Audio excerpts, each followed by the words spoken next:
Only 41 cinemas on Earth can show the Odyssey on film. Last week, one of them broke.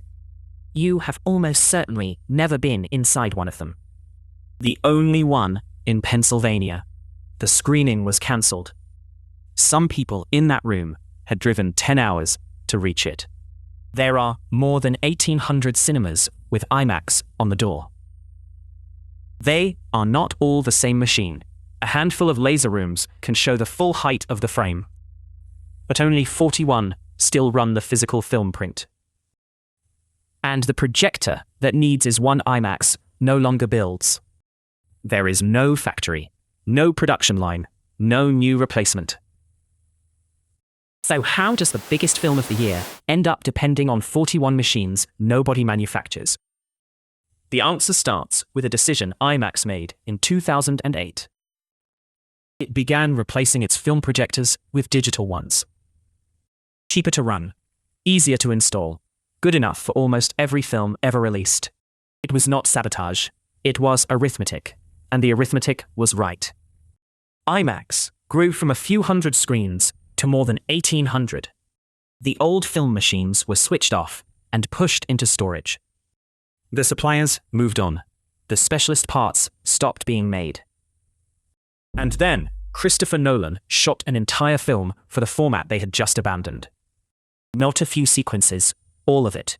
The first feature ever shot that way. When he announced it, there were 30 rooms on Earth that could show a print.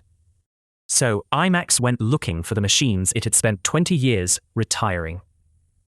It found them in storage rooms and shuttered science centers. Because rebuilding one is nothing like ordering another projector. Start with what it has to swallow. The Odyssey was photographed on 65mm negative. It is shown on 70mm prints, running through the gate, sideways. 15 perforations per frame. A single frame about the size of your palm. The print runs more than 10 miles and weighs about 500 pounds. It costs somewhere between $40,000 and $50,000 to strike. It arrives in 54 separate reels. They are spliced together, by hand, at the cinema, over several hours. The finished platter is 6 feet across, and moved with a forklift. The machine that feeds it can weigh 2 tons. Its lamp runs so hot, it needs its own water cooling to survive. And the mechanism inside should not work at all. An ordinary projector yanks film forward by its sprocket holes. At this size, that would tear the film to pieces. The fix came from a machine shop in Brisbane. In 1967, a man named Ron Jones patented a way to move film without pulling it. The film travels continuously, and each frame rolls into place as a loop. At the moment of projection, a vacuum pulls it flat against the lens, and pins hold it still. Jones demonstrated it on ordinary 35mm film. IMAX bought the patent, and an engineer called Bill Shaw rebuilt it, enormous. That system was finished in time for the World's Fair in Osaka, 1970. Here is what IMAX's chief executive says about it now. They have not made a new film projector in about 50 years. That is his shorthand, not a date. Later film models did exist. But the meaning holds. There is no line, no supply chain, no way to simply build another.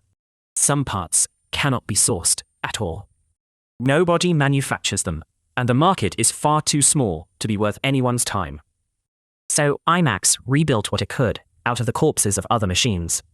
When it was done, the worldwide count had gone from 30 to 41.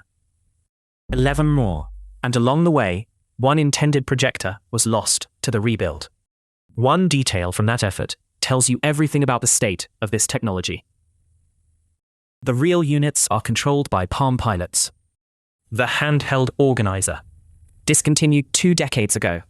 IMAX did not replace the system. It wrote software that imitates a Palm Pilot.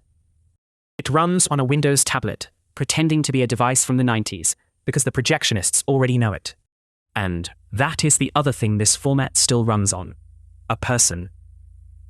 In Melbourne, Dan Drobick runs the largest screen of its kind in the world. He threads the film, syncs the sound, and starts the machine. Then he stays close to it, listening. Not for the dialogue, for a sound that is wrong. It can feel very isolating up in the projection booth, he says. So it is very humbling to know people have traveled that far just to see the film in this format. Which brings us back to Pennsylvania. On the 23rd of July, the King of Prussia projector went down. Technicians worked around the clock. Ticket holders were offered a refund or a free seat at a digital screening. To someone who had driven 10 hours, those were not the same thing. It came back on a Sunday morning. The next day, a projector outside Toronto failed too. Which is when everyone started asking the obvious question. The Odyssey has taken more than $650 million. Those 41 film rooms averaged over $150,000 each in a single weekend. Build more. IMAX's chief executive was asked exactly that. A projector costs about $50,000 to put in your theater, and that is the cheap part. It needs a booth built to carry 2 tons. It needs a forklift. It needs a film that will play for months, not for one weekend. The economics are very difficult to meet, he said. There are a finite number of locations that really can support the economics of it. That is the answer, not a conspiracy, not a shortage of will. A machine can be rebuilt. An industry around it cannot be summoned back on demand. IMAX says it is still looking for ways to add more rooms. But every one it adds has to be found before it can be built. So think about what happened in that room in Pennsylvania. 10 miles of film, spliced by hand, fed through a machine, older than almost everyone watching it. Rebuilt from the parts of the dead, and run by software pretending to be a Palm Pilot. It broke. Of course it broke.